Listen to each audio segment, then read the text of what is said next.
की अवस्था गोपियां खोज रही हैं भगवान को, अन्वेषण कर रही हैं, भगवान को खोज रही हैं। गोपियां ब्रज के वृंदावन के वनों के वृक्षों से पूछ रही हैं,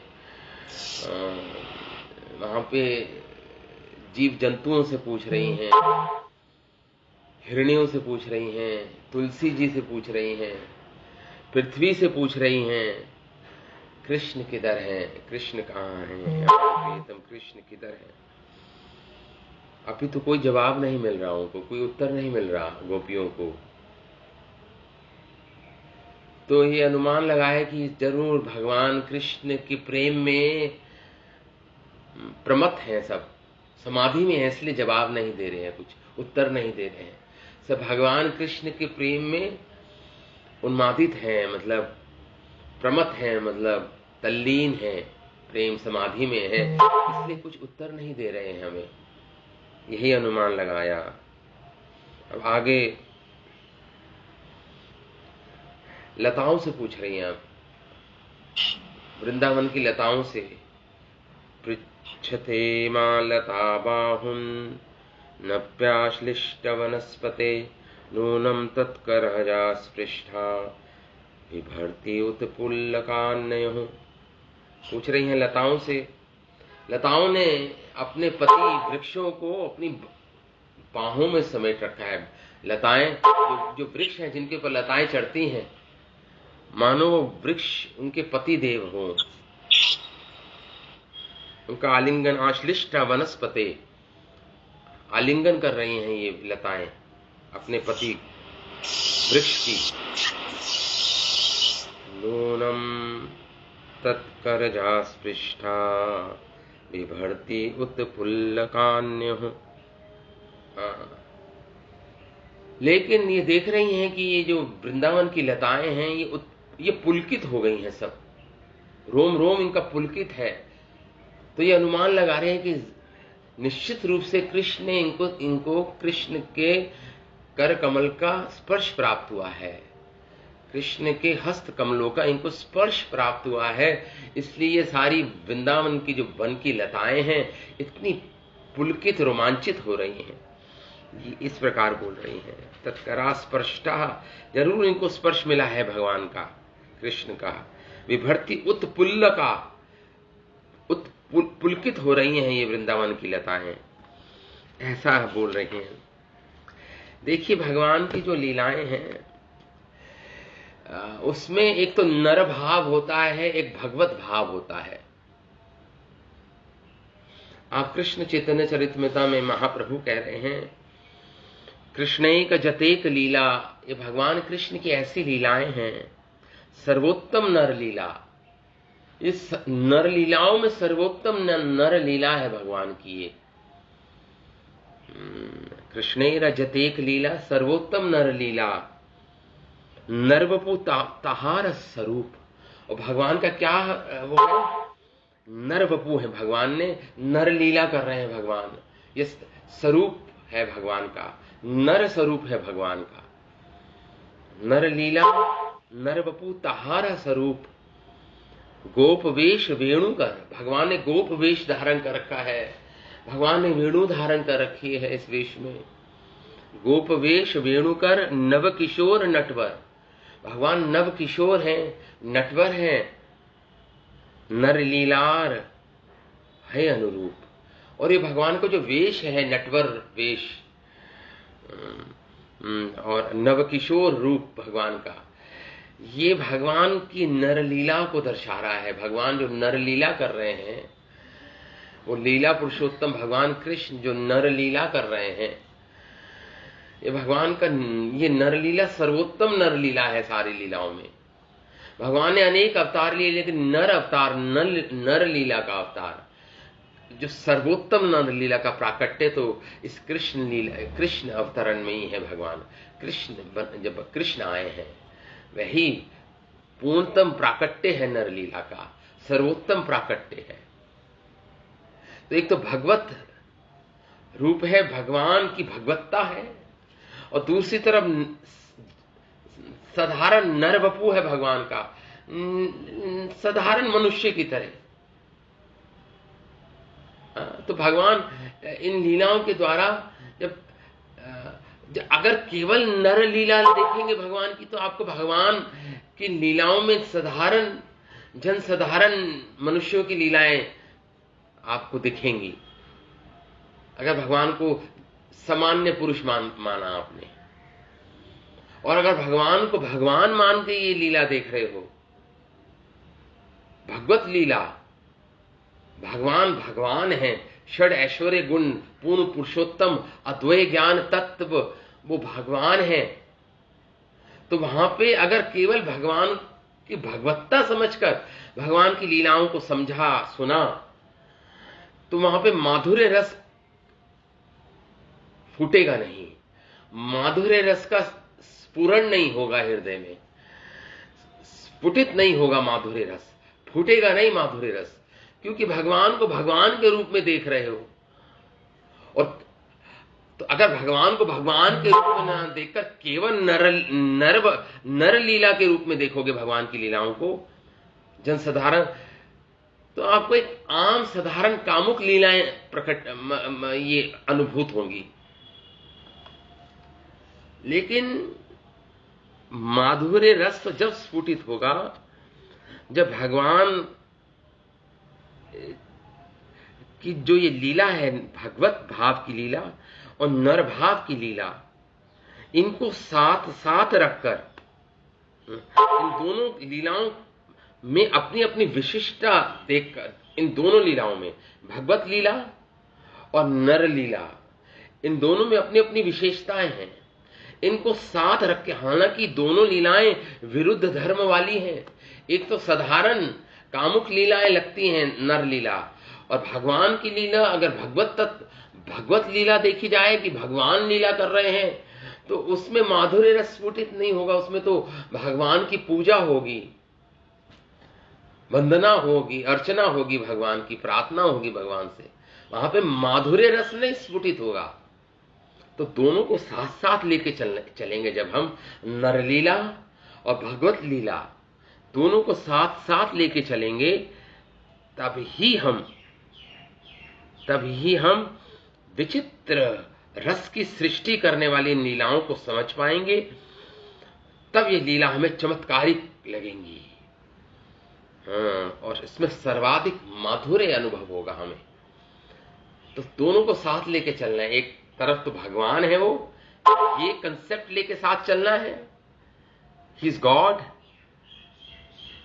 और दूसरी तरफ नर लीला कर रहे हैं भगवान, वो भी साथ लेके चलना है। जब दोनों को साथ लेके चलेंगे, तब हमें भगवान की लीलाओं में चमत्कारिकता अनुभव होगी, माधुर्य रस का अनुभव होगा इन लीलाओं में।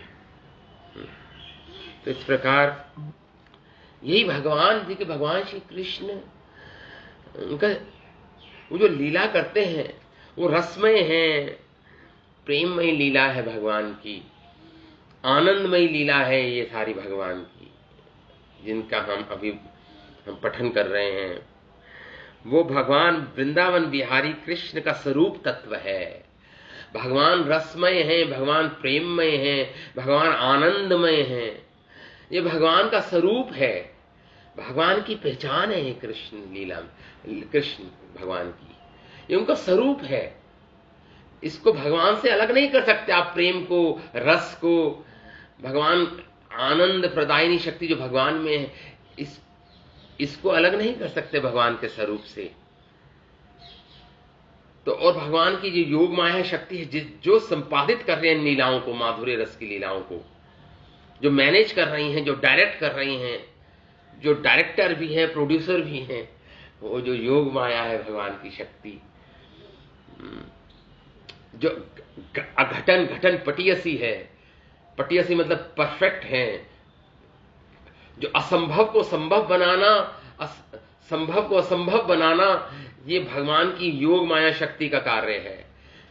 इसलिए बोलते हैं घटन अघटन पटियसी, परफेक्ट है, पटु है बहुत योग माया की शक्ति। इस चीज में भगवान की योग माया शक्ति, वह इन लीलाओं, उनके डायरेक्शन में लीलाएं संपादित हो रही हैं, भगवान के आनंद के लिए, गोपियों के आनंद के लिए, राधा रानी के आनंद के लिए, क्योंकि भगवान आनंदमय है, रसमय है, प्रेममय है, भगवान का स्वरूप है।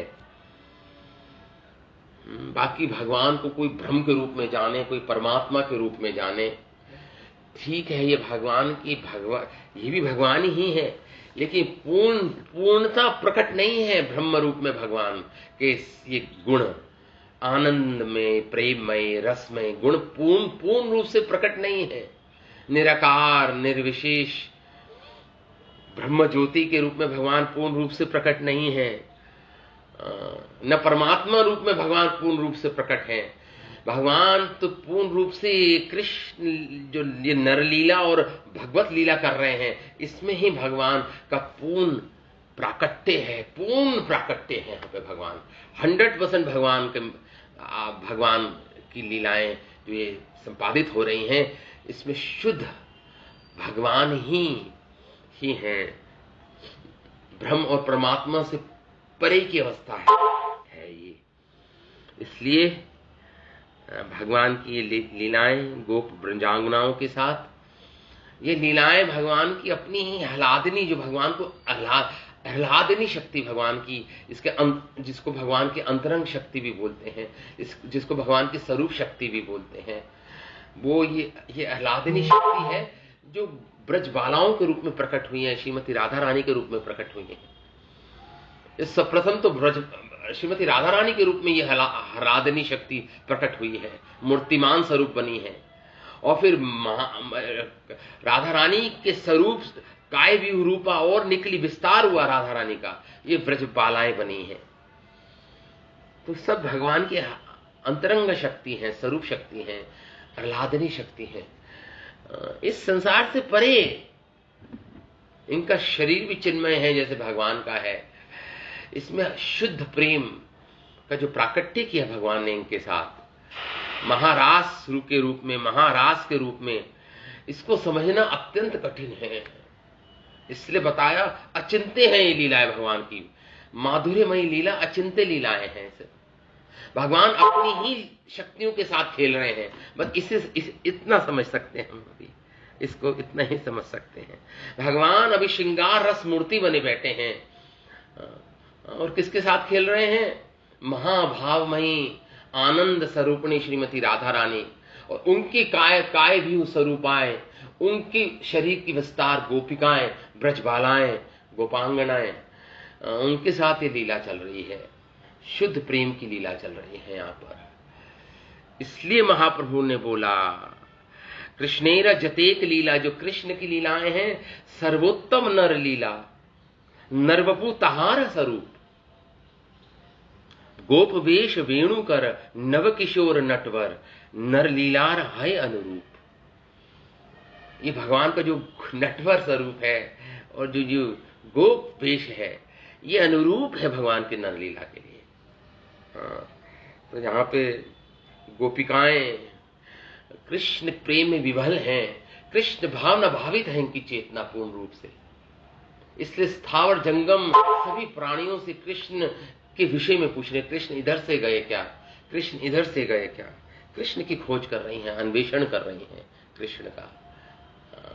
परमात्मा का अन्वेषण हो रहा है यहाँ पे, इस बात को समझिएगा। इसलिए बार बार करके सुखदेव गोस्वामी आत्मा राम कह के पुकार रहे हैं भगवान को, जो अपने आत्मा में ही रमण करते हैं, जिनको किसी वस्तु का कोई अभाव नहीं, जिनका स्वरूप ही आनंदमय है। रसो वही परिभाषा भगवान की, रसो वही सा रसम एवायम लब्ध्वा आनंदी भवती। ये 33 उपनिषद का श्लोक है कि भगवान कौन है? आनंद स्वरूप है, रस स्वरूप है, भगवान रसमय है। इसलिए रसो वही सहा, और जो उस रस को प्राप्त करता है जीवात्मा, जब लब्ध्वा रसा लब्धा आनंदी भवती, तो ये जीवात्मा भी आनंद से भर जाता है। जैसे भगवान का स्वरूप आनंदमय है, फिर भी भगवान जो भक्त प्रेम प्रकट करते हैं भगवान में, तो उसके प्रति ज्यादा ललायित रहते हैं भगवान, ज्यादा आनंद मिलता है भगवान को। अपना स्वरूप में जो आनंद है उससे इतना आनंद नहीं मिलता भगवान को, जो स्वाभाविक आनंद भगवान में खचाखच भरा हुआ है, लबालब भरा हुआ है, उससे भगवान को इतना आनंद नहीं मिलता जितना कोई दूसरे जब भगवान को प्रेम करते हैं, भक्ति करते हैं, भगवान की शुद्ध भक्ति, प्रेम करते हैं भगवान से,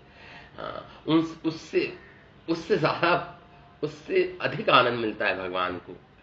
ये भगवान का स्वरूप है, यही भगवान का स्वभाव है, यही प्रकट कर रहे हैं। और किससे सुन रहे हैं हम? सुखदेव गोस्वामी के मुख से सुन रहे हैं, जो समाधि अवस्था में दिगंबर साधु हैं, इनको इस संसार से कुछ लेना देना नहीं है, भौतिक तीनों गुणों के प्रभाव से परे है जिनकी चेतना, शुद्ध चिन्मय चेतना है जिनकी, त्रिगुणात्मक से परे जिनकी चेतना है, ऐसे सुखदेव गोस्वामी सरीखे के सन्यासी समाधि में जो रहते थे, उनके मुख से ये लीलाएं प्रकट हो रही हैं। भगवान जो प्रेम प्रकट कर रहे हैं गोपांगनाओं के बीच में, श्रीमती राधा रानी के समक्ष, तो महारास का आरंभ हुआ, भगवान अंतर्धान हुए। ये क्योंकि गोपांगनाएं अपने सौभाग्य से गर्वित हो गई हैं। हम कितने बड़ी सौभाग्यशाली स्त्रियां हैं पूरे ब्रह्मांड में कि भगवान कृष्ण से हम आलिंगन हो रहा है, हमें कृष्ण का आलिंगन मिल रहा है। हम कितने बड़ी, हम अपने सौभाग्य को लेकर गर्वित हो गई ये व्रजांगनाएं। और इधर राधा रानी माननी बन गई, मान दिखा रही हैं, मान कि कृष्ण आज दूसरी गोपिकाओं को उतना ही ध्यान दे रहे हैं, विशेष ध्यान जितना मुझे देते थे। तो ये मान कर बैठी है राधा रानी, और जब मान कर बैठी, इधर अपने सौभाग्य से गर्वित हो गई गोपांगनाएं। महारास का आरंभ हो चुका है, तो भगवान अंतर्धान हो गए। किसके लिए? प्रशमन मतलब उनके गर्व को हटाने के लिए। अपितु वो गर्व नहीं है, वो कृष्ण पर ही उनका गर्व है, अपने लिए तो कुछ भी नहीं है ये गोपांगनाएं। लेकिन फिर भी गोपांगनाओं, इन ब्रजबालाओं के प्रेम को और विप्रलंब वियोग प्रेम जो होता है, वो मिलन में उतना, उससे लाखों करोड़ों गुना अधिक जो प्रेम का अनुभव होता है, वो विरह में होता है। इसलिए महाप्रभु का सिद्धांत यही है, सर्विस इन सेपरेशन। यही सिद्धांत है, यही गौड़िया वैष्णव सिद्धांत है, सर्विस इन सेपरेशन, मतलब भगवान के विरह में भगवान की सेवा। यही महाप्रभु ने दिखाया, यही सिद्धांत महाप्रभु ने दिया, ये शास्त्रों का सिद्धांत। संसार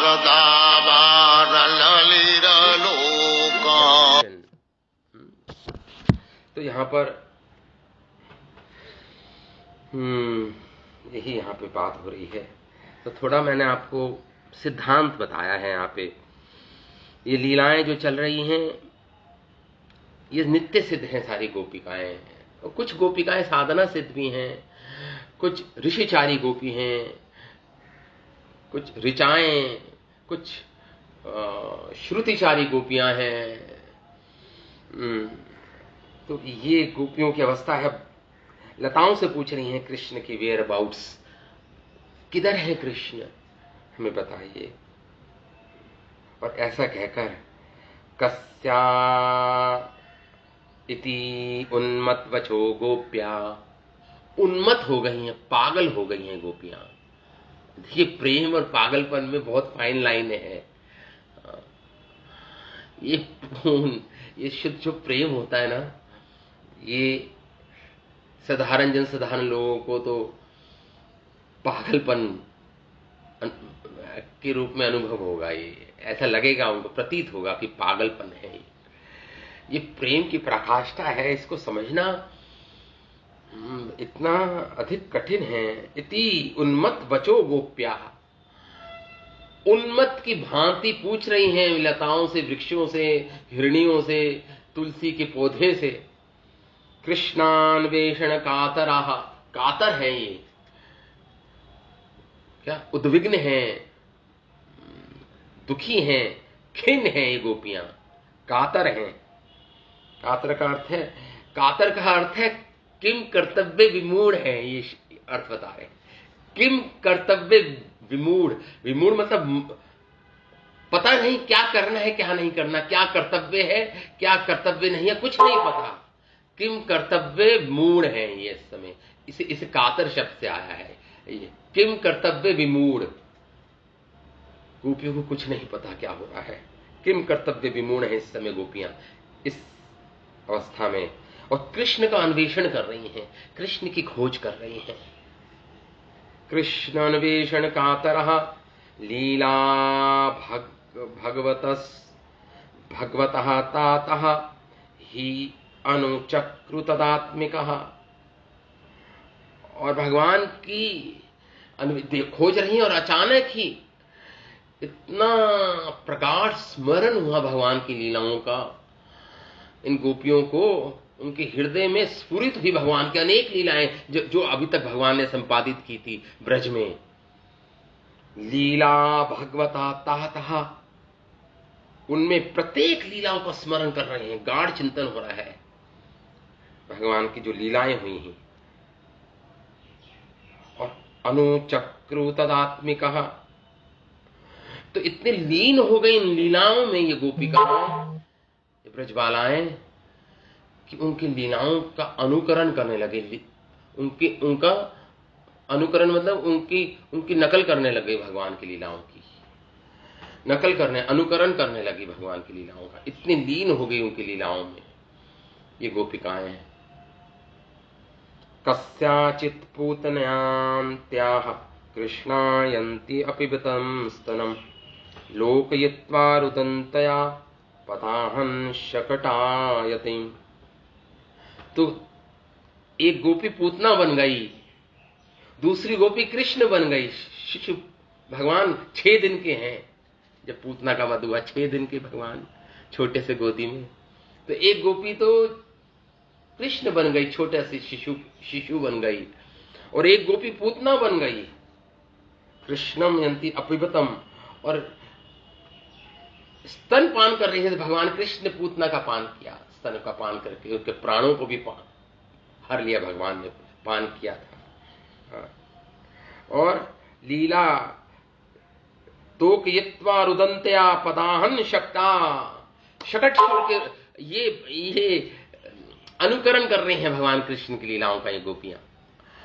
एक गोपी शक्टासुर बन गई और दूसरी गोपी शिशु कृष्ण बन गई, जो शकट के नीचे जब माता यशोदा ने उनको रखा था, और अपने हाथ पे भगवान पैर फेंक रहे थे, हवा में उछाल रहे थे।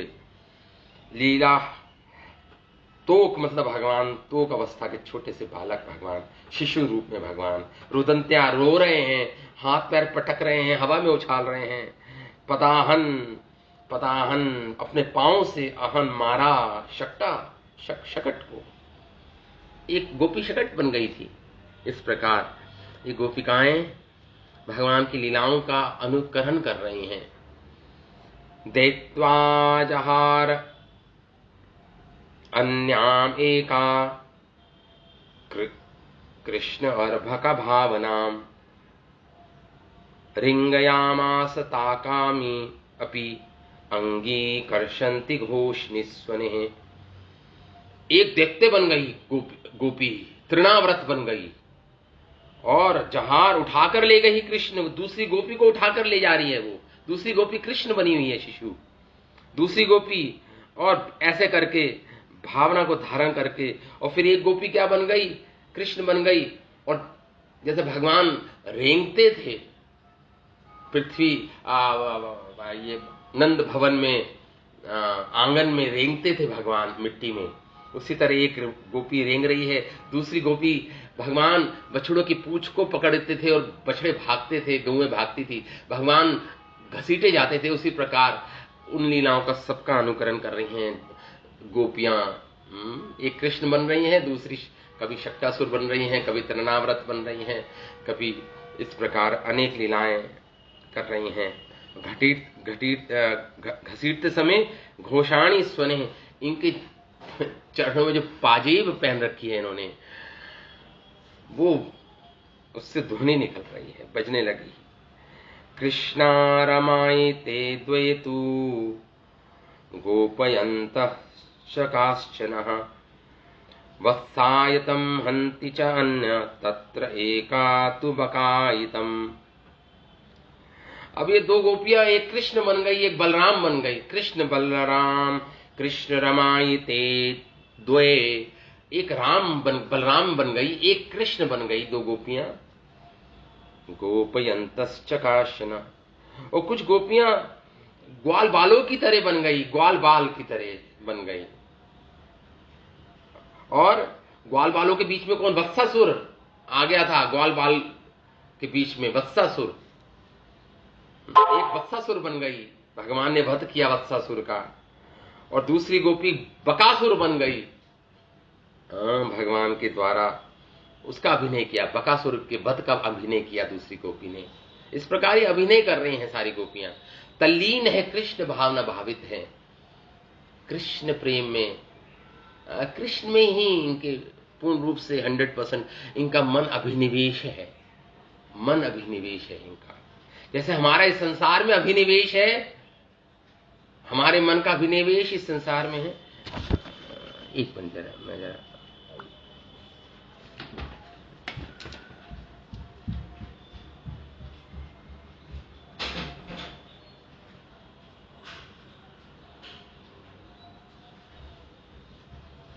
हरे कृष्ण हरे कृष्ण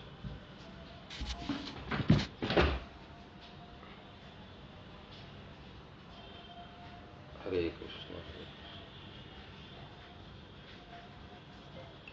हरे कृष्ण हरे कृष्ण कृष्ण कृष्ण हरे हरे, हरे राम राम राम हरे हरे। जैसे हमारे संसार में अभिनिवेश है इनका इनका इनका हरे कृष्ण, आप तो प्रभु जी। ओ सॉरी, हरे कृष्ण। जैसे हमारा इस संसार में अभिनिवेश है, इनका कृष्ण में अभिनिवेशित है इनका मन पूर्ण रूप से। तो आहूहा दुर्गायत कृष्ण स्तनम अनुवर्ततिम वेणुम कुवंतिम क्रीडंतिम अन्या सक्षंति साध्विति। और भगवान, कोई भगवान की कोई वेणु बजाने का अभिनय कर रही है, जैसे जिस प्रकार भगवान वेणु बजाते थे। कुंतिम, कोई गा रही है। क्रीडंती, कोई क्रीड़ा कर रही है भगवान की तरह। अनुवर्ततिम, अनुवर्तति मतलब अनुकरण कर रही है इस प्रकार गोपी। और वेणु कुवंतिम, कुवंतिम मतलब शब्द, वेणु के शब्द निकाल रही है, कोई खेल खेलती है। अन्य सशमति ही साधु। और जो दूसरी गोपियां हैं जब ऐसा अभिनय करती हैं कुछ गोपियां, तो दूसरी गोपियां कहती है साधु इति, साधु साधु मतलब वेरी गुड, बहुत अच्छा बहुत अच्छा। जैसे हम तालियां बजाते हैं ना, तो साधु साधु साधु साधु करके प्रशंसा करते हैं दूसरी गोपियों की। कस्याचित् स्वभुजम्नस्यः चलन्ति आह पराननुः कृष्णोऽहं पश्यत गतिं ललिताम इति तन्मनः। कस्या को कोई गोपी दूसरी गोपी के कंधे पर अपने बाजू रखती है और चलती है, जैसे मतवाला हाथी चलता है, ऐसे जैसे कृष्ण चलते थे वैसा चलती है, चलंती। और कहती है दूसरी गोपी को, देखो देखो जरा, कहती है कृष्णो हम, मैं ही कृष्ण हूं, कृष्णो हम। देखिए ये इतना एकात्म भाव है, ये रियल अद्वैतवाद है। रियल अद्वैतवाद ये है कि जब एक हो जाती है जीवात्मा और परमात्मा, इतना भगवान। हमारे लिए अद्वैतवाद का अर्थ हुआ कृष्ण में इतना एक आत्मा हो जाना कि अब ये कह रही है कृष्णो हम, मैं ही कृष्ण हूं। कृष्ण की चाल चल रही हैं, अपना एक हाथ अपने सखी के कंधे पर रखा हुआ है। कृष्णो हम पश्यतम, देखो मेरी गति देखो, कृष्ण की तरह चल रही हूं मैं, देखो मैं ही कृष्ण हूं। पश्यत गतिम ललिताम इति तन्मनः, ललित मनोहर, इन शब्दों के साथ कितना मनोहर है कृष्ण की तरह चलना। और कह रही है इन शब्दों के साथ उनका मन पूर्ण रूप से तन मना कृष्ण में तन्मय हो गई हैं, ये कृष्णमय हो गई हैं, कृष्ण में तन्मयता हो गई है इनकी। मां भेष्टावार्थ वर्षभ्याम तस्त्राणम विहितम मये इति उक्त्वेन हस्तेन यतन्ती उद्धते अम्बा। अब एक गोपी, जैसे जब भगवान ने जब गोवर्धन धारण किया था, गिरि गोवर्धन जी को धारण किया था, वहां पे भीषण वर्षा थी, भीषण वर्षा हो रही थी, आंधी चल रही थी, वायु चल रही थी। तत्त्राणम, उनका उद्धार विहितम, भगवान, तब भगवान बोले थे तत्त्राणम, तुम सब गोवर्धन जी के नीचे आ जाओ, तुम्हारा निस्तार हो चुका है, तुम्हारा उद्धार नियोजित किया जा चुका है मेरे द्वारा। ऐसी एक गोपी बोल रही है भगवान बन के, मया इति उक्त्वा एकेन, इस प्रकार उसने, गोपी ने अपने वस्त्र को अपने दोनों हाथों से उठा लिया, अपने दुपट्टे को, अपना वस्त्र उठा लिया गोपी ने, अपने सिर के ऊपर दुपट्टे को उठा लिया। भगवान की लीलाओं का अनुकरण कर रही हैं गोपियां। आरूह एक पदाक्रम्य शिरसी आह अपराम नृपः दुष्टाये गच्छ जातो हम खलानाम ननु दंडकृत। एक गोपी दूसरी गोपी के कंधे पर चढ़ गई, एक पांव एक गोपी के कंधे पर रखा और दूसरा पांव दूसरी गोपी के सिर पर रखा, और कह रही है दृष्टाए गच्छ जातो हम खलानाम ननु दंड। ये काली नाग पर जो भगवान ने नृत्य किया था उसका अनुकरण कर रही हैं। रक्ति बोली, हे दुष्ट सर्प, यहां से चले जाओ, दुष्टाए गच्छा, चले जाओ यहां से दुष्ट सर्प, जातो हम खलानाम, मैंने संसार में खलों को दंडित करने के लिए मैंने अवतार लिया है। एक गोपी इस प्रकार बोली भगवान की तरह, खलानाम ननु दंडकृत, मैंने खल लोगों के लिए, दुष्ट लोगों को दंड देने के लिए अवतार लिया है, चले जाओ दुष्ट सर्प, यहां से चले जाओ। इस प्रकार जब भगवान ने काले नाग को बोला था, वैसे ये गोपियां अनुकरण कर रही हैं। तत्र एक उवाच हे गोपः दावाग्निम पश्यतम उल्बणम चक्षुषी आशु अपिध्वम वह विद्यास्य क्षेमम अंजसा।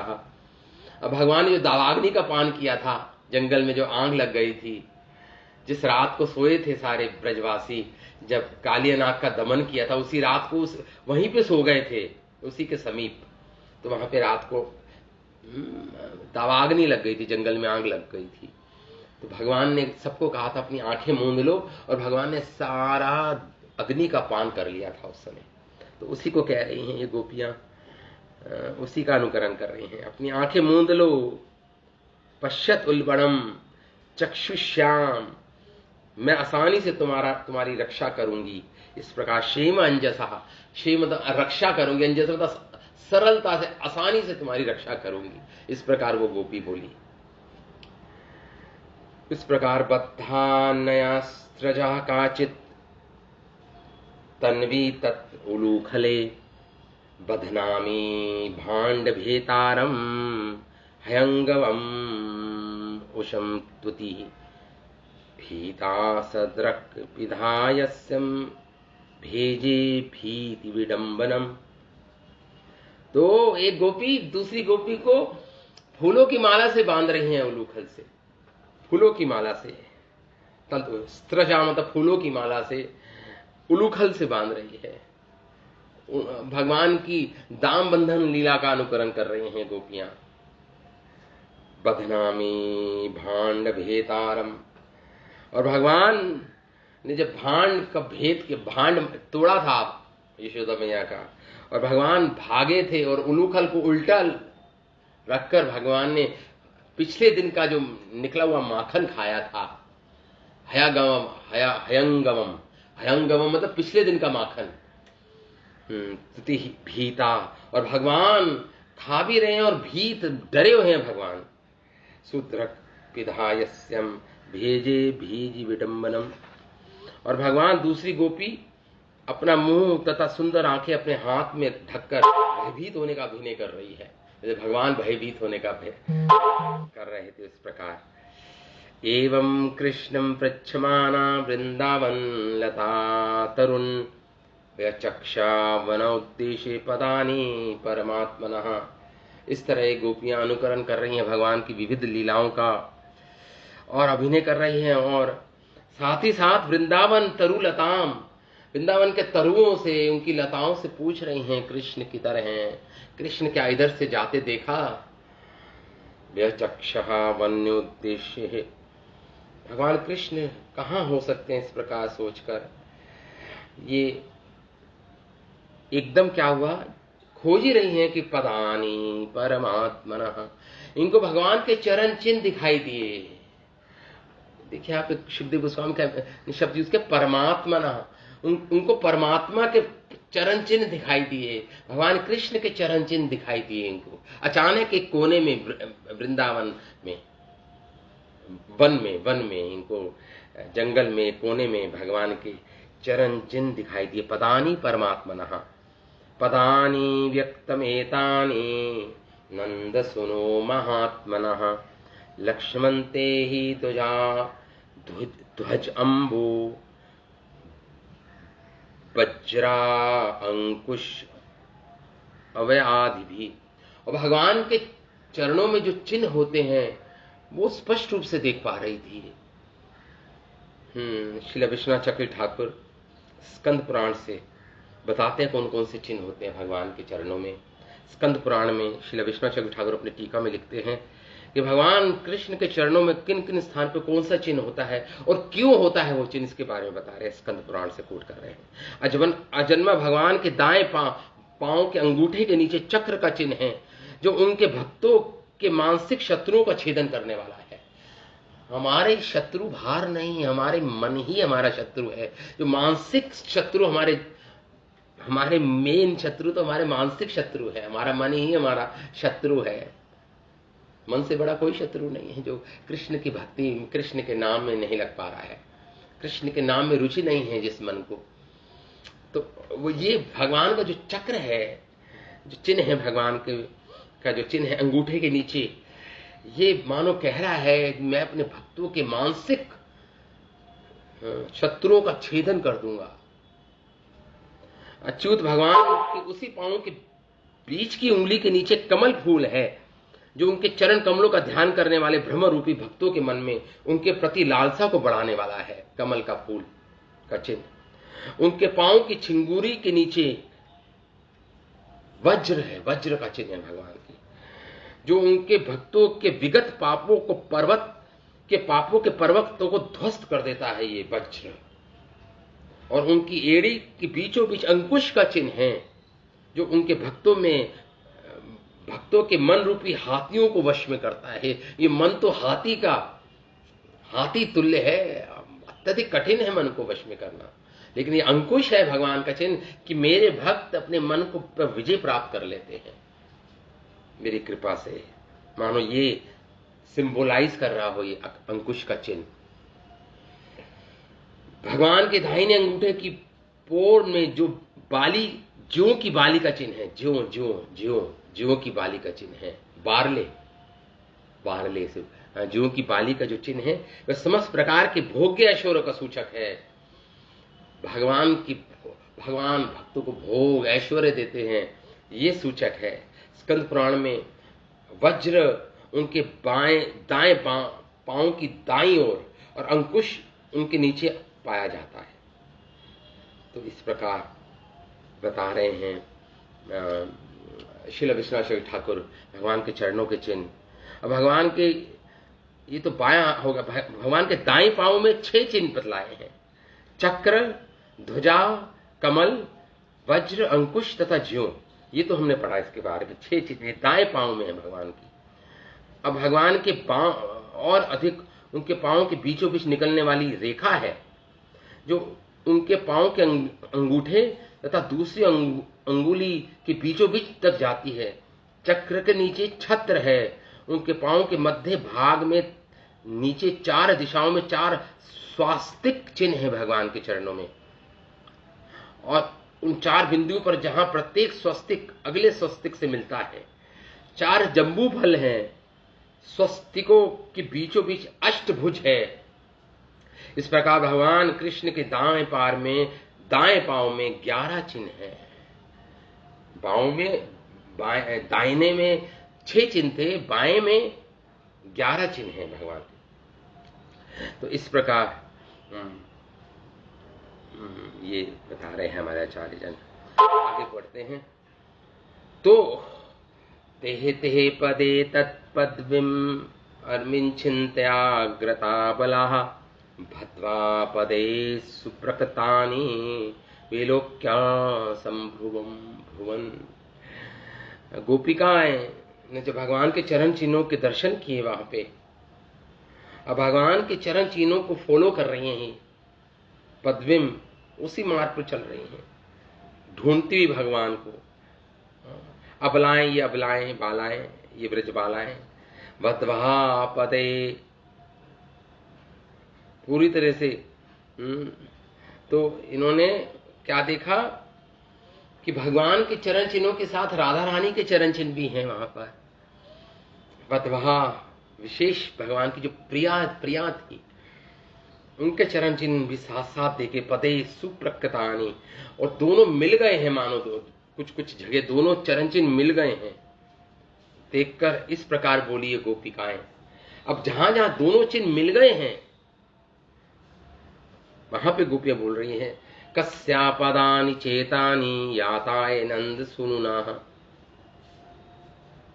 देखो देखो यहां पर गोपिका के इस गोपिका के चरण चिन्ह देखो, मतलब राधा रानी के चरण चिन्ह दिख रहे हैं हमको। ये अवश्य ही नंद महाराज के पुत्र के साथ यहां तक तो चली है, लेकिन यहां आगे उनके चरण चिन्ह दिखाई नहीं दे रहे हैं, इस प्रिया के, भगवान की प्रिया के। तो जरूर भगवान ने उनको अपने कंधे पर ले लिया होगा। यहां पर भगवान ने अपने कंधे पर ले लिया होगा उनको, जिसे कंधे पर रखा हुआ भगवान, उन्होंने अपने कंधे पर हाथ रखा होगा। जिस तरह एक हाथी अपनी सूंड अपनी गमियों हथनियों के कंधे पर रखता है, इस प्रकार ये अनुमान कर रही हैं गोपियां। और अब ये फेमस श्लोक आ गया गीत श्रीमद् भागवतम। अन्याराधितो नूनम भगवान हरिरीश्वरः यन्नो विहाय गोविंदः प्रीतो यामन यद्रहा। ये श्लोक को कोट करते कहते थे कि यहां पे राधा रानी का नाम है। वैसे तो पूरे भागवतम में शुकदेव गोस्वामी ने राधा रानी का नाम नहीं लिया। क्यों? क्योंकि राधा रानी के तोते हैं शुकदेव, शुकहा तोते हैं, राधा रानी के ग्रुप के हैं। गोपिका का भाव है, मंजरी भाव है शुकदेव गोस्वामी का। अगर भगवान राधा रानी का अपनी स्वामिनी राधा रानी का नाम ले लेते तो 6 महीने तो समाधि में चले जाते, तो श्रीमद् भागवतम अधूरी रह जाती। और भी परीक्षित महाराज के पास तो कुछ ही समय था, 7 दिन 7 रात थी बस। तो इसलिए भगवान राधा रानी का नाम अपने मुख से स्पष्ट रूप से नहीं लिया, लेकिन इनडायरेक्ट रूप में इस श्लोक में उन्होंने राधा रानी का नाम लिया।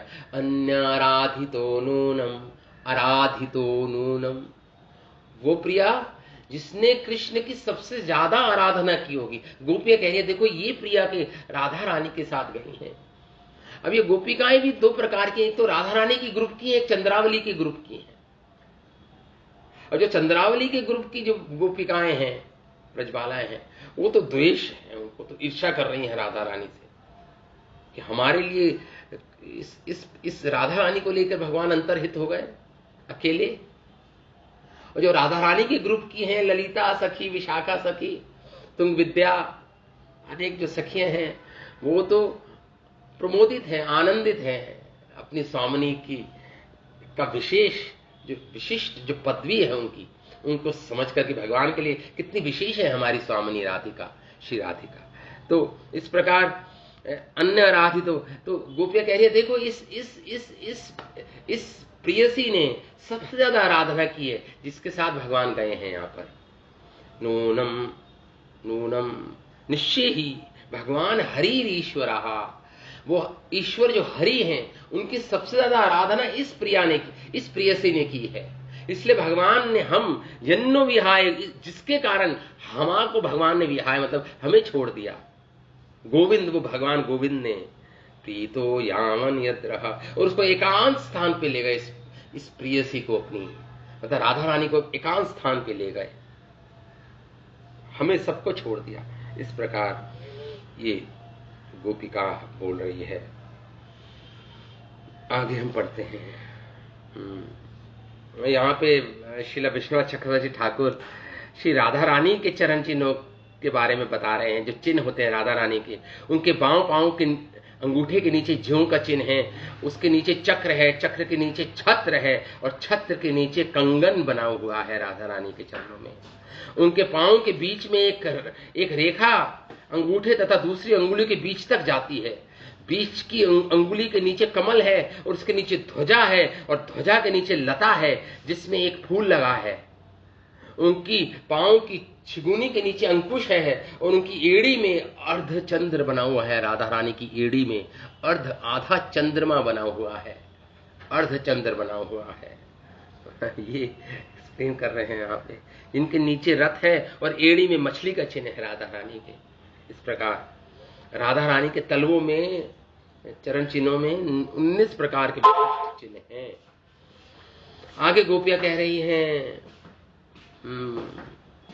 धन्यो अहो अमियाल्यो गोविंद अंग्रि अब्जरेणवः यान ब्रह्महो श्रमा देवी दधु मूर्धन्य अनुतय अघानुतय। और यहाँ पे सुखदेव गोस्वामी के मुख से श्लोक निकलाया। सुखदेव गोस्वामी कह रहे हैं, धन्य अहो अमी आल्यो गोविंद अंघ्रि अब्ज रेणवा। अरे भगवान कृष्ण की जो चरण रेणु हैं, उनके पीछे तो बड़े बड़े देवी देवता, ब्रह्मा, ईश, रमा, ब्रह्मा जी, भगवान शिव, रमा देवी, स्वयं लक्ष्मी जी, जिनको दधि मूर्धन्य अनुतय अपने सिर पर धारण करती है भगवान के चरण रेणु को। इतने पवित्र है। अहो धन्य अहो अमी आल्यो। ये गोपिकाएं बोल रही हैं, अरे हम बालाओं गोपी, ये गोविंद की जो अंग्री रेणवा है, जो चरण रेणु है, इतनी पवित्र है कि ब्रह्मा, ईश, रमा देवी इसको मूर्धनी अपने सिरों पर रखकर अपने आप को, अपने धनु, अपने आप को पापों से मुक्त करने के लिए भगवान की श्री चरण की रेणु अपने मूर्धनी पे मतलब अपने शीश पर धारण करते हैं। बड़े बड़े स्वयं लक्ष्मी, स्वयं ब्रह्मा जी और भगवान शिव। इतनी पवित्र है हे सखी ये भगवान की चरण रेणु। इतनी पवित्र है। तस्यामुनिना शोभम कुर्वन्ति उचे पदानि यत्। तो इस प्रकार इस विशिष्ट गोपी के चरण चिन्ह हमें अत्यंत विचलित कर रहे हैं। समस्त गोपियों में से केवल यही एक गोपी है जिसको जो भगवान के साथ एकांत स्थान पे ले जाई गई है। यहाँ पर भगवान कृष्ण का ये भूंगते अच्युताधरम, भगवान का अधर का अमृतपान किया होगा। देखो न लक्ष्यन्ते पदायंत्र तस्यम नूनम तृणांकुरे। देखो यहाँ पर नहीं दिख रहे इस गोपिका के, इस प्रेयसी के चरण चिन्ह यहाँ पे नहीं दिख रहे। तो निश्चित रूप से भगवान ने, देखो यहाँ पर उनके चरण पद चिन्ह नहीं दिख रहे। स्पष्ट है कि घास और कुश उनके पांवों के कोमल तलवों को कष्ट पहुंचा रहे होंगे। तब इसलिए इस प्रेमी ने अपनी प्रेयसी को यहाँ पे उठा लिया होगा। ये राधा रानी के चरण नहीं दिख रहे थे, केवल कृष्ण भगवान के चरण दिख रहे थे। तो निश्चित रूप से राधा रानी को उठा लिया होगा अपनी गोद में यहाँ पे, क्योंकि कांटे थे, पग पर कांटे थे। तो इस प्रकार गोपिका, ये ब्रजबालाएं अनुमान लगा रही हैं, भगवान के चरण चिन्हों को देखकर अनुमान लगा रही हैं। इमानि अधिक मग्नानि पदानि बृहत्पथुम गोप्या पश्यत कृष्णस्य भाराक्रांतस्य कामिनः अन्नावरोपिता कांता पुष्प हेतु रात्मना। और आगे उन्होंने देखा एक पुष्प से लदे एक वृक्ष को देखा। यहाँ पे भगवान के चरण चिन्ह केवल भगवान के एड़ी के चिन्ह नहीं थे, केवल भगवान के आगे के पंजे के चिन्ह थे जो धस रहे थे, पृथ्वी पर धसे हुए थे, गहरे चिन्ह थे। तो भगवान ने सोचा, तो ये गोपियां अनुमान लगा रही है कि भगवान ने फूल तोड़ने के लिए अपनी प्रेयसी के लिए जब फूल का चयन जब तोड़ रहे होंगे तो निश्चित रूप से भगवान अपने पंजे के बल पे चढ़े होंगे। फूलों पंजे के बल पे भगवान अपने पंजों पर होंगे उस समय, और फूल तोड़ रहे होंगे वृक्ष से। इसलिए यहां पर भगवान के लिए निश्चित रूप से कठिन हो रहा होगा। और यहां पर भगवान ने इस अपनी प्रीतमा के भार को वहन किया, अवश्य ही उनके लिए कठिन होगा। इस प्रकार सब अनुमान लगा रही हैं गोपिकाएं। अथा प्रसून वचहे प्रियार्थे प्रेयसा कृतः प्रमत आक्रमण एते पश्यताम सकले पदे। जरा देखो तो सही, कृष्ण ने किस तरह यहां पर अपनी प्रिया के लिए फूल चुने हैं। प्रियार्थे, अपनी प्रिया के लिए, प्रियसा कृतः, अपनी प्रेयसी के लिए भगवान यहाँ पे फूल चुने हैं वृक्ष से। प्रमत आक्रमण एते है, इसलिए भगवान के पंजे के निशानी है यहाँ पे, एड़ियों के नहीं है। केश, और फिर आगे बढ़ी ये गोपिकाएं ब्रजबालें। आप कहते यहाँ पे एक जगह कहती, देखो देखो यहाँ पे केश प्रसाद हम तत्र कामिन्या कामिना कृतम। इस कृष्ण ने अपनी प्रिया के केशों का प्रसाद किया होगा, प्रसादमनम, केश संभारे होंगे, केश संभारे होंगे, कंगी की होगी भगवान राधा रानी को। इस प्रकार बोल रही हैं। तो कामिन्य कामिनाम क्रम, इस कामी ने कामनी के केशों का प्रसाधनम किया होगा, संभारे होंगे।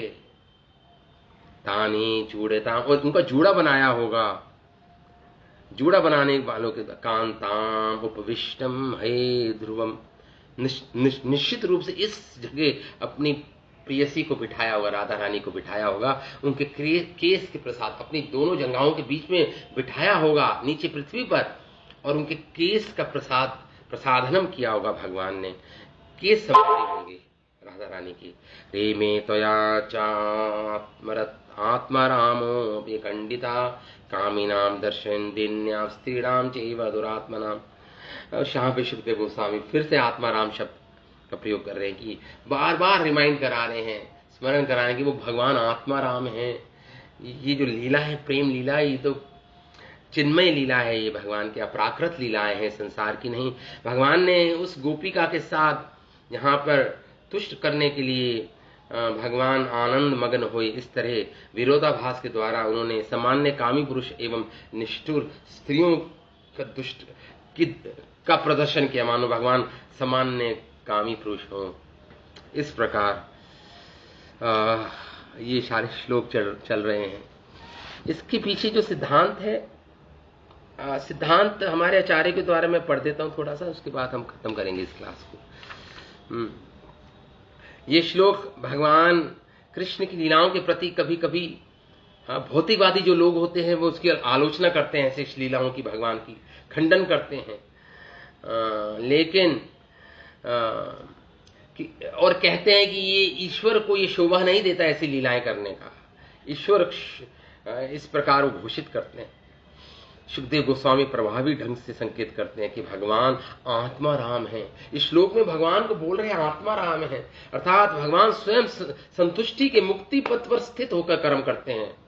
आत्मा राम है, आत्मारत है, 3 शब्द आए हैं श्लोक में, आत्मारत, आत्मा राम और अखंडित जैसे शब्दों से सूचित। सामान्य लोग ये नहीं सोच सकते कि एक सुंदर तरुण तथा एक सुंदर युवती जंगल में चांदनी रात में माधुर्य भाव में विलासरत होकर शुद्ध कर्म में लग सकते हैं। ये सबकी बुद्धि से परे है, जो कामेच्छा तथा मिथ्या अभिमान से रहित हैं भगवान। फिर भी भगवान सामान्य पुरुषों के लिए अचिंत्य रहते हुए भी भगवान सामान्य पुरुषों के लिए अचिंत्य हैं। बुद्धि से नहीं पकड़ पाओगे इन लीलाओं को भगवान की। उन लोगों द्वारा प्रेम करने योग्य भगवान हैं। बड़े बड़े ऋषि मुनि लोग जो परम शुद्ध हैं वे भगवान को प्रेम करते हैं। सहजी कार्यकलापों में परम शुद्ध स्वभाव को अनुभव कर सकते हैं। जो भगवान के शुद्ध भक्त होते हैं भगवान के शुद्ध भाव को यहाँ पे समझ सकते हैं, अनुभव कर सकते हैं स्वभाव को। भगवान के कार्यकलापों को शुद्ध होने का केवल अनुमान लगा सकते हैं हम। भगवान कृष्ण के लिए प्रेम का विकास करने के लिए भक्त 4 विधानों को दृढ़ता से पालन जो करते हैं। अवैध यौन, द्यूत क्रीड़ा, नशा, मांस, मछली, अंडे के आहार का सर्वथा जो निषेध करते हैं, जो तप करते हैं। जब मनुष्य भौतिक कामेच्छा से पूर्ण रूपेण मुक्त हो जाता है, भौतिक इच्छाओं से परे मुक्त पद को प्राप्त होता है, तब उसे भगवान कृष्ण के परम सौंदर्य की अनुभूति होती है। ब्रह्मभूत प्रसन्न आत्मा न शोचति न कांक्षति तथा सर्वेषु भूत तद भक्तिम लभते पराम।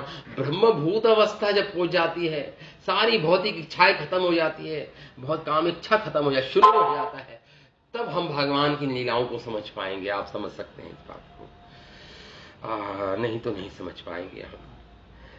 तो इसलिए यही विधि है भगवान को समझने के लिए।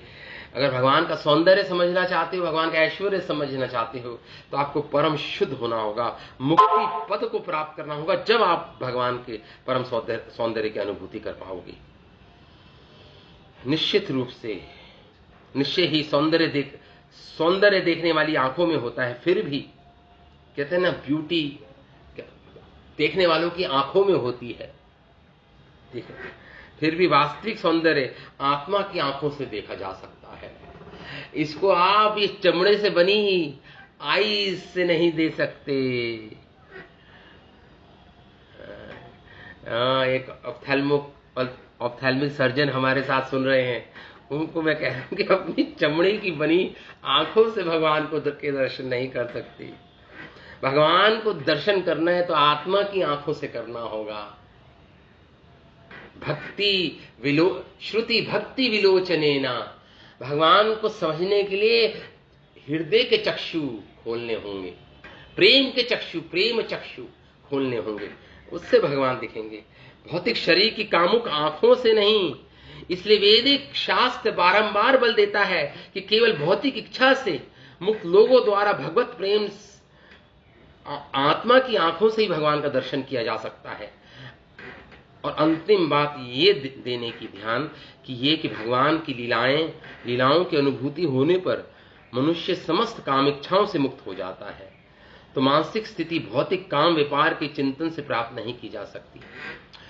ये भौतिक काम इच्छा से मुक्त होना है तो भगवान की लीलाओं को श्रवण करना होगा हमें। तो आपकी काम इच्छा बढ़ेगी नहीं, उल्टा खत्म हो जाएगी। ये भगवान की लीलाओं का विशेष गुण है। भगवान कृष्ण की माधुर्य लीलाएं परम पूर्ण सत्य के रूप में उनकी योग्यताओं को पूर्णता सिद्ध कर देती हैं। भगवान की जो माधुर्यमय लीला है ना, इससे एक और चीज सिद्ध होती है कि भगवान पूर्ण है। ओम पूर्णमदः पूर्णमिदं पूर्णात् पूर्णमुदच्यते। भगवान पूर्ण है। तो यहाँ पे संसार में जो ये लीलाएं हैं, जो प्रेम और प्रेमिका के बीच में, क्या भगवान में नहीं है? ये भगवान में है, ये पूर्णता रूप में विराजित है। जब भी मनुष्य में पाई जाती है संसार में, इस संसार में कोई भी वस्तु जब भी होगी इस संसार में, जब वो आध्यात्मिक जगत में भी वो वस्तु पाई जाती है, तभी उसकी परछाई है इस भौतिक जगत में। लेकिन इस भौतिक जगत में केवल परछाई है, उसका विकृत रूप है, उसकी परवर्टेड रिफ्लेक्शन है संसार। ये भौतिक मैटेरियल वर्ल्ड क्या है? परवर्टेड मतलब प्रदूषित उसकी प्रतिबिंब है भगवान के धाम का। तो भगवान के धाम में शुद्ध प्रेम है, जिसके का वर्णन यहां पे हो रहा है। ये शुद्ध प्रेम जनित ये कृष्ण की लीलाएं हैं। उसका विकृत प्रतिबिंब इस भौतिक संसार में काम वासना के रूप में मिलता है। इस संसार में स्त्री और पुरुष के बीच में जो आकर्षण होता है, लेकिन ये शुद्ध प्रेम तो आत्माओं, भगवान के नित्य सिद्ध आत्माओं और भगवान परमात्मा के बीच में जो होता है वह शुद्ध प्रेम होता है। उसका ही विकृत रूप है इस भौतिक संसार में। यहां पे ये हमें समझना पड़ेगा। तो इसलिए परम पुरुष में विलास, जो व्यापार जो देख रहे हो, जो गोपियों गोपा ब्रजबालाओं के साथ भगवान का जो विलास व्यापार है, ये केवल शुद्ध आध्यात्मिक रूप से ही भगवान विद्यमान रहते हैं इस विलास में। इसलिए वह इस जगत में विकृत भौतिक रूप में प्रकट होते हैं, लेकिन भगवान में विकार नहीं आता कोई भी। भगवान भौतिक 3 गुणों से प्रभावित नहीं होते, भौतिकता से भगवान प्रभावित नहीं होते। इसलिए अनादिकाल से दुर्भाग्यवश इस प्रेम आलाप का अंत, इस संसार में जो आप सो कॉल्ड प्रेम देखते हो, उसका अंत हो जाता है जब आपकी स्वार्थ की सिद्धि पूरी हो जाती है। वो संबंध भी टूट जाता है आपका। जब तक स्वार्थ है एक दूसरे से, जब तक तो वो संबंध बना रहता है। जहां स्वार्थ सिद्धि खत्म हुई, वो संबंध भी खत्म हो गया। वो संबंध था ही नहीं एक्चुअली में, वो असली संबंध नहीं था। इसलिए जो उसके बीच में जो भावनाओं का आदान प्रदान होता है इस संसार में, प्रेम का जो व्यापार होता है, वो शुद्ध नहीं होता। वो विनिष्ट हो जाता है और प्रकृति के प्रहारों से विनिष्ट हो जाता है। अगर मान लो ठीक है, संबंध टूटा भी नहीं, फिर भी मृत्यु हमारे सारे संबंधियों, हमारे सारे संबंधों को नष्ट कर देगी इस संसार में। हमारी पत्नी, हमारे बच्चों के साथ जो भी संबंध है हमारे इस संसार में, वो सब नष्ट हो जाएंगे मृत्यु के, जब प्रकृति का प्रकृति का जो प्रहार होगा जब मृत्यु के रूप में, तो ये सारे संबंध तो नष्ट होने वाले हैं। तो इसलिए माधुर्य आकर्षण को उनके परम पूर्ण शुद्ध रूप में स्वीकार करना चाहिए। हमें इन लीलाओं को परम शुद्ध मानना चाहिए। पूर्ण है और शुद्ध है ये लीलाएं भगवान की, जैसा ईश्वर में पाया जाता है। इसलिए परम सत्य का परम सौंदर्य, इसलिए कहते हैं परम सत्य परम सुंदर है। सत्यम शिवम सुंदरम, सत्यम शिवम सुंदरम। परम सत्य क्या है? सत्य है, वो परम सत्य है। हरे कृष्ण। सत्यम शिवम परम मंगलदायी है संसार के लिए, और सुंदरम परम सुंदर है। आनंद सौंदर्य, परम सौंदर्य और आनंद का ही ये लीलाएं हैं भगवान की। तो इस प्रकार कुछ सिद्धांत भी हमने अभी पढ़ा हमारे आचार्यों की टीकाओं से। आगे गोपिकाएं ढूंढ रही हैं और आगे उनको राधा रानी मिलेंगी। अब भगवान राधा रानी को भी छोड़ के अंतर्धान हो जाएंगे, क्योंकि राधा रानी के अंदर भी अब एक गर्व आ गया कि मैं विशेष स्त्री हूं, जिसके कारण कृष्ण ने सारी गोपियों को छोड़ के मुझे लाए हैं। मैं कितनी विशेष हूं, ऐसा मान राधा रानी में जब ऐसा भाव जब आएगा तो भगवान अंतर्धान हो जाएंगे। वहां पे राधा रानी को भी छोड़ देंगे, वहां उस दृश्य से, उस स्थान से अंतर्धान हो जाएंगे भगवान। तो ये लीला हम थोड़ा सा और आगे पढ़ेंगे बाद मंडे को, इसका पठन करेंगे, पाठ करेंगे लीला। ठीक है, आज हम यहीं पे विराम देते हैं इस कथा को। श्रीमद् भागवत महापुराण की जय, श्री वेद व्यास मुनि की जय है, श्री सुखदेव गोस्वामी की जय, श्रील प्रभुपाद की जय, अनंत कोटि वैष्णव वृंद की, निताय गौर प्रेमानंद।